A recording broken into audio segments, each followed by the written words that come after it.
Hi, we're going to talk today about how to write a descriptive paragraph. Now, when writing description, we've all heard the old cliche, show don't tell.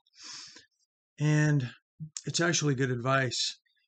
But how do you do that? So we're going to take a little look at that and how really you through angle of vision, another concept, we can uh, we can portray the mood that we want.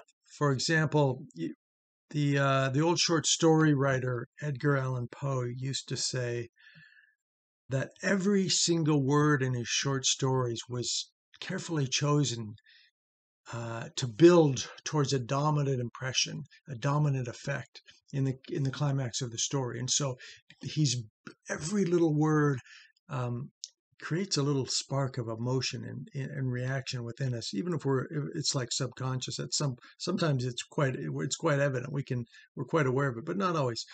But all of these words add up. They just build and build this emotion and this mood that eventually in a Edgar Allan Poe story creates probably something like fear, because that's the kind of writer he was. But it's called angle of vision. And angle of vision is where we focus on certain details and eliminate, we ignore or slant certain other details. That's called angle of vision. And we do that for a similar motive, which is to build towards a dominant effect, a dominant emotion and impression. So I want to give an example of this. I'm going to read something. Well, the first thing you do in order to write, for example, a paragraph of you have to know the dominant impression that you want to create. That's the first thing. Now, let's say, for example, it's friendly. I want to create a friendly mood or atmosphere. And let's say I'm describing a town. I'm going to read something like this in just a moment. And then, or alternately, no, I want to create a picture of a sad town. Okay. And by the way, when I say you're describing something, you don't want to describe a whole town in one paragraph. That requires really, to do a decent job, that requires, like a whole travel book to describe a whole town. So what you really need for a description is it's like a snapshot. Whatever you're describing, you should be able to see in one glance. That's called, the snapshot for the description. And once you've got that, then you have to decide what is your main point? What is the dominant emotion that you want to portray to your readers? What's the emotion you're going for? Now, if it's a little, for example, let's say it's a little town in Alaska, and I'm going to describe it as small town friendly. That little snapshot I have. Well, I'm going to focus on those details, but it's not just the details. The details are just random. They are what they are. They're just details. But it also has to do with how I portray those details. What do I say about them? That's where you're really going to get uh, that's where you're really going to get the emotional effect that you're looking for. But you want to start your paragraph with the equivalent of a thesis. Now, in an essay, a thesis will go at the end of your intro, but in a paragraph, it's just going to be your first sentence. You're just going to state the dominant effect. You're going to tell. You're not going to show, don't tell. In your first paragraph, you're going to just tell them what's the dominant effect. For example, the quaint homes and rural atmosphere reminded me of small town America. That's a thesis of a little description. Or it could be, it was the saddest town I've ever seen, something like that. And then that's telling.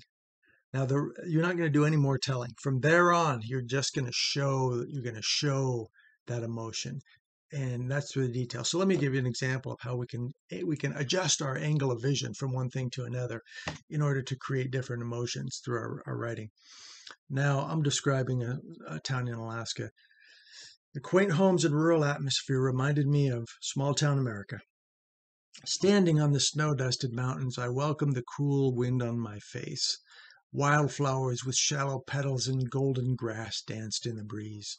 Open scenery surrounded Unalaska village, and I looked down toward Main Street at the Russian Orthodox Church's vibrant colors that lit up the town and served as a beacon of hope.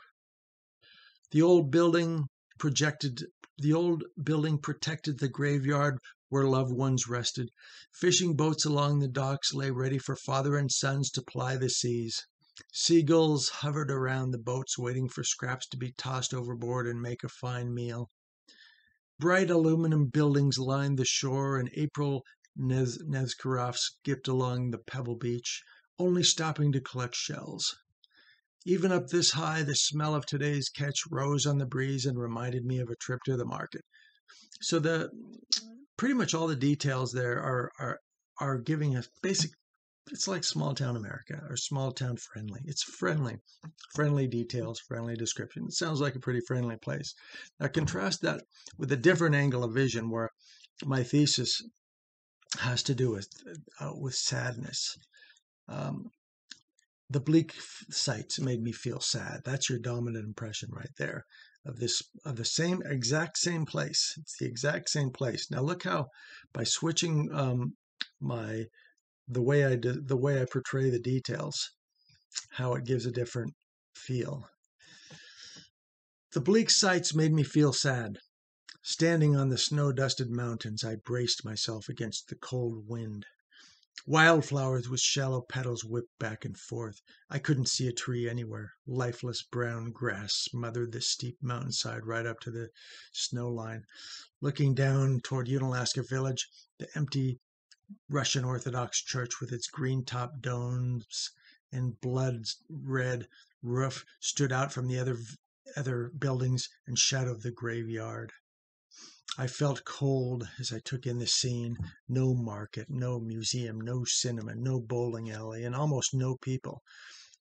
Rows of broken-down fishing boats lay tragically in the nasty-colored water of the harbor. Shivering aluminum buildings lined the shore, where a girl in black rain slickers lumbered along aimlessly, seemingly tortured by her hunched posture as she kicked seashells. Even up this high, I could notice the smell of dead fish blowing up from the empty fish processing plants. Seagulls floundered helplessly in the wind, and their eerie calls filled the air. So there you go.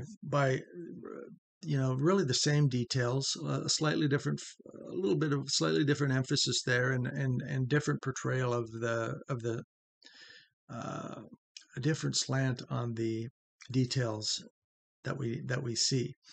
So that's our angle of vision. We focus on those details that give us the dominant effect, but it's also what we say about those details and how we portray them that creates the mood and the emotion that we want. And every single word, every phrase, every emotion, every description should all be unified. They should all portray that same emotion and feeling, so that it creates that dominant impression in the end. So there you go. That's how to write a descriptive paragraph. Thank you. Right on.